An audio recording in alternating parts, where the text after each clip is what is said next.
5 ലക്ഷം രൂപയുണ്ട്. പിടിച്ചേ. നിങ്ങൾ ഓർത്തോ ഇത്? നിങ്ങൾ ഓർത്ത് അച്ഛൻ ഒരു 1 ലക്ഷം രൂപ തന്നിട്ട് പോകുമെന്നാണ് വിചാരിച്ചത്? ഇതാണോ വീട്? ഇത് വീടാ? ഇതെങ്ങനെ വീടെന്ന് പറയുന്നത്? മറിഞ്ഞ് മണ്ടയ്ക്കോട്ട് വീണു. അപ്പോഴത്തേക്കിന് എനിക്ക് കൈ മേലാത്തതുകൊണ്ട് പെട്ടെന്ന് എഴുന്നേറ്റ് ഓടാനൊന്നും പറ്റത്തില്ല.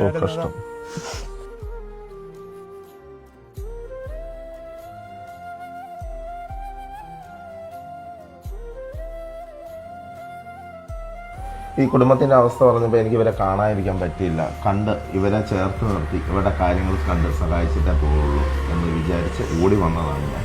ചെങ്ങന്നൂരാണ് സ്ഥലം. അപ്പം നിങ്ങൾ റെയിൽവേ സ്റ്റേഷനിലും ഇവിടെയൊക്കെ കിടക്കേണ്ടവരാണോ? ആണോ? അല്ലല്ലോ. ഇത് ബാഗൊക്കെ ആയിട്ട് നിങ്ങൾ ഇറങ്ങിയതാണോ? എങ്ങോട്ട് പോകണമെന്ന് അറിയത്തില്ല. എങ്ങോട്ട് പോകണമെന്ന് അറിയില്ല അല്ലേ?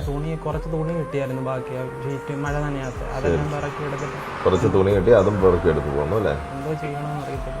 നമുക്കായാലും നിങ്ങൾ താമസിച്ച വീട്ടിലേക്കൊന്ന് പോവാം. എനിക്ക് വീട് കാണണ്ടേ? അപ്പം നമുക്ക് അങ്ങോട്ട് പോവാം.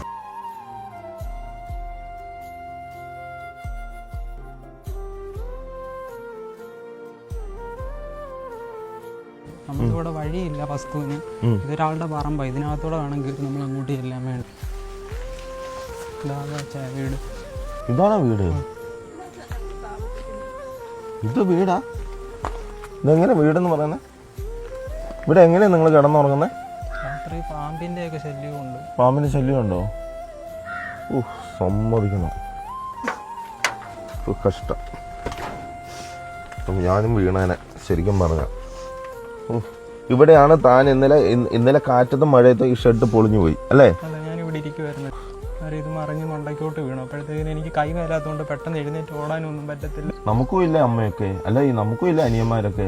ഈ അവസ്ഥ അവർക്ക് വന്നെങ്കിൽ സഹിക്കുമോ? ഈ പാവം അയാളുടെ മുഖത്തേക്കൊന്ന് നോക്കി. അതിനെ കൊണ്ട് എന്ത് ചെയ്യാൻ പറ്റും? അതിനൊന്നും അറിയാനില്ല. പാവം അതിനെ കാണുമ്പം സത്യം പറഞ്ഞാൽ അതിന്റെ കരച്ചിൽ കാണുമ്പോൾ ഉണ്ടല്ലോ എൻ്റെ ഒരു അനിയൻ കരയുന്ന പോലെ തോന്നുന്നു എനിക്ക്. ഇവരെ സഹായിക്കണ്ടേ നമുക്ക്? നിങ്ങൾ ശരിക്കും ഈ വീട്ടിൽ താമസിക്കുക എന്ന് പറയുന്ന പോലെ എനിക്ക് എന്നാ പറയുന്നത്?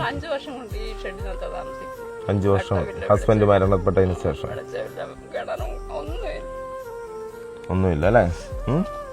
24-25 വയസ്സുള്ള ആളാണ്. ആൾക്ക് കൈക്ക് മേല സ്വാധീനക്കുറവാണ്. ഇവർക്ക് ഈ വീടിൻ്റെ അകത്ത് കിടന്ന, നിങ്ങൾക്കറിയാം വീടെന്നൊക്കെ പറയുന്നതിന് ഒരു ഇതില്ലേ, ഇതിന് വീടെന്ന് പറയാൻ പറ്റില്ല. വീടിൻ്റെ അകത്ത് കിടക്കുമ്പോൾ പേടിയാണ്. പാവങ്ങൾ പോവാണ് പല സ്ഥലങ്ങളിലും.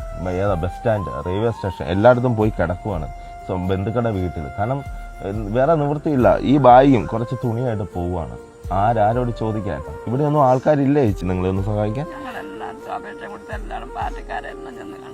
ഇവരെ സഹായിക്കാൻ ഒന്നും വേണ്ട. ഒരു 100 രൂപ കൊടുക്കാൻ ഒരാൾക്ക്. ആഹാരം പോലും കഴിക്കുന്നില്ല ഇവര്. കാശില്ല, വരുമാനമില്ല. അച്ഛൻ മരിച്ചു 5 വർഷം മുമ്പ്. ആകെ ഈ പയ്യനാണ്. ഇയാൾക്കാണെങ്കിൽ കൈ മേല, കൈക്ക് സർജറിക്ക് ലക്ഷങ്ങൾ വേണം. സർജറി ചെയ്യണം. എന്തവസ്ഥ അല്ലേ? ഞാനൊരു എമൗണ്ട് തരട്ടെ. ഇപ്പം ഇത് 1 ലക്ഷം രൂപയുണ്ട്. ഇത് പിടിച്ചേ.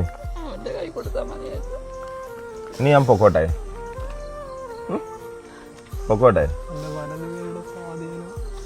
വലതുകൈയുടെ സ്വാധീനം. കാശ് വേണം അല്ലേ ഓപ്പറേഷൻ ചെയ്യണമെങ്കിൽ അല്ലേ? ഈ വീട് നന്നാക്കണ്ടേ നിങ്ങൾക്ക്? ഞാൻ ഈ 1 ലക്ഷം തന്നിട്ട് പോയാൽ നിങ്ങൾക്ക് വിഷമം വരുമോ? ഇല്ല. നിങ്ങൾ നോക്കിക്കേ ഈ പാവത്തിന്റെ മനസ്സ്. അമ്മച്ചി പറഞ്ഞല്ലോ ഈ 1 ലക്ഷം തന്നപ്പോൾ നിങ്ങളുടെ ഞാൻ മുഖം ഒന്ന് കാണുമായിരുന്നു. എനിക്കറിയാം നിങ്ങൾക്ക് ഒന്നും ആവില്ല. അമ്മച്ചി ഈ എമൗണ്ട് ഒന്ന് നോക്കിയാൽ അമ്മച്ചി. 5 ലക്ഷം രൂപയുണ്ട്. പിടിച്ചേ. നിങ്ങൾ ഓർത്തോ ഇത്?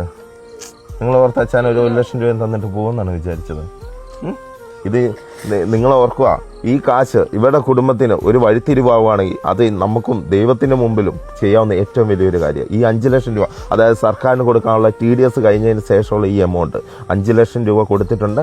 ഇവർക്ക് കാര്യങ്ങളെല്ലാം ഞാൻ ചെയ്തു കൊടുത്തിട്ടുണ്ട്. ഹാപ്പിയായോ?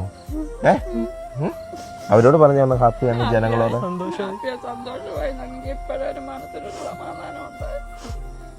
ഇത് ഞാൻ പറയിപ്പിച്ച എന്താണെന്ന് വെച്ചാൽ നിങ്ങൾ അറിയണം, നിങ്ങളിത് കേൾക്കണം. നിങ്ങളെ ഒത്തിരി സ്ഥലങ്ങളിൽ ഒത്തിരി ഫണ്ടുകൾ പല കാര്യത്തിന് വേണ്ടി കൊടുക്കില്ല. ഇതുപോലെയുള്ള പാവങ്ങളെ തേടിപ്പിടിച്ച് കൊടുക്കുക. നിങ്ങൾ ഇവരെ ഞാൻ കാണിച്ചു കൊടുക്കുവാണ് ജനങ്ങൾക്ക് മുമ്പിൽ. ഇവർക്ക് കൊടുക്കണം. ഇവർ അർഹപ്പെട്ടവരാണ്. നമുക്ക് കുറേ നാളത്തേക്കുള്ള ചിലവിനുള്ള കാശുകൾ തരുക. അച്ഛനുണ്ടാവും, ആടെ ഒപ്പം ഉണ്ടാവും. ആരെയും പേടിയില്ല, തടയാനും ആർക്കും പറ്റില്ല. കാരണം ദൈവമുണ്ട് എൻ്റെ മുമ്പിൽ, സ്നേഹിക്കുന്ന ജനങ്ങളും ഉണ്ട്. പൊക്കോട്ടെ അച്ഛൻ? സന്തോഷമായിട്ട് ഓക്കെ.